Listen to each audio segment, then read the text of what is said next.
In this video, we're exploring how you can make the tastiest version of our April coffee using a Chemex coffee brewer.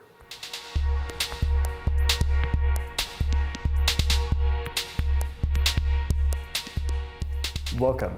This time, we're back with something new here at Coffee with April. We're going to start to do a few review videos. These are going to focus on brew methods that we don't necessarily use every day here at April, but brew methods that we realize you guys might be using brewing our coffee. So what we're doing is that we're basically developing recipes to make sure how the April coffees can taste the best on a bunch of different brewing devices. And this is the first episode we're gonna do.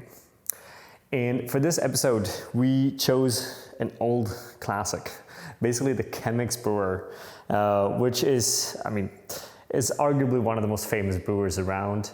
We haven't used it for quite some time. You don't see it in a lot of coffee shops anymore, but it's something that is actually really practical to use at home. And before starting to brew, we're just gonna walk you through a few details with it. So first of all, the filter. The filter is by far the thickest paper filter you can find, at least that we've come upon in terms of the world of coffee brewing.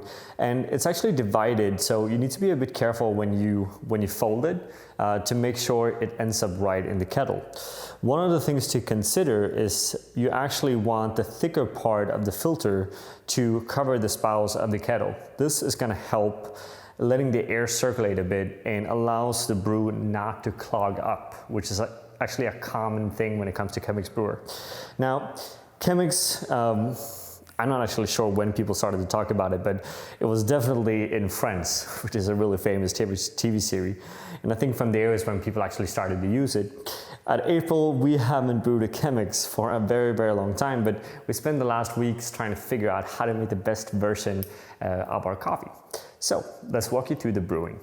So we're gonna start here using 30 grams of very coarse grind coffee, right?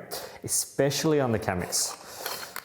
One part of the Chemex filters is that they're actually designed to let through liquid only in the very bottom of the filter.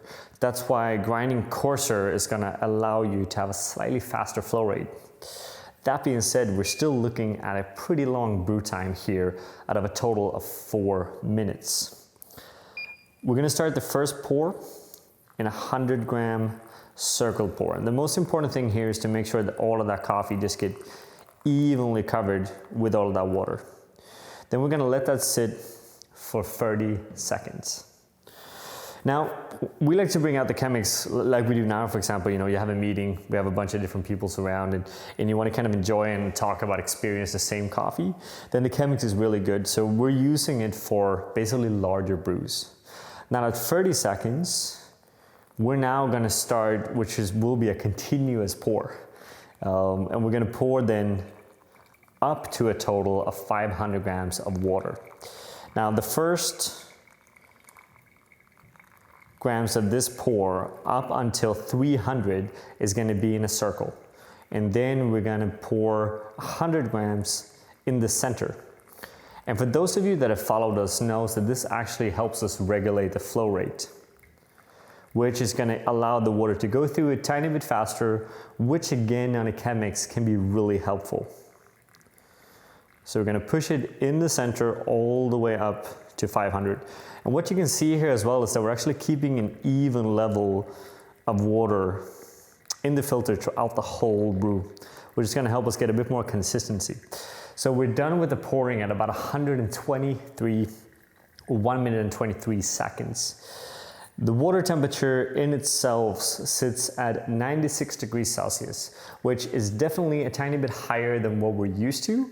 But in this case, it helps us bring out a bit more vibrancy, higher sweetness as well. And keep in mind the Chemex paper filter is so thick, so it actually filtrates out quite a lot of oils. So what we want to do is basically make sure that we still have character in that coffee. So if you go down to 90 degrees or a bit lower, you're going to end up with a coffee that is a tiny bit too weak, as we experience the body of Chemex coffee to be a tiny bit lower side almost always. Now, the question here is, can you brew a smaller brew on a Chemex? Of course you can. We recommend to actually go down using the smaller version of a Chemex to do that. And for these kind of larger brews, simply go up in size. And we're not sure exactly how many different sizes they have, but they do have a few different ones. And I'm sure we're gonna make sure to link all of that down below as well in the comments field. So a little bit about the coffee we're brewing here. What we're trying to do is find brewing recipes that would fit on most of our coffees. That being said, we always recommend to specify for each coffee. The coffee that we're brewing is a washed Colombian varietal from the Aguas Clara farm in Colombia, which we currently have now available online. So Colombian coffee, very sweet, balanced, also juicy and then vibrant. And the recipe we've done here is designed to really emphasize on the cleanliness of the coffee, which we think is so important. Again, we're looking at a 4-minute brew time here. And before you serve it, give it a quick swirl, enjoy, and it's really not that more complicated. As always, we're always really interested in hearing what you think about these videos. And again, this is one of many videos to come where we're gonna focus on identifying new brew methods to us, or brew methods we don't work with on a day-to-day basis, and share our recipes of us to help you brew better April coffee in the comfort of your own home. Thank you very much for watching. As always, if you have any comments, just write them down here. Thank you.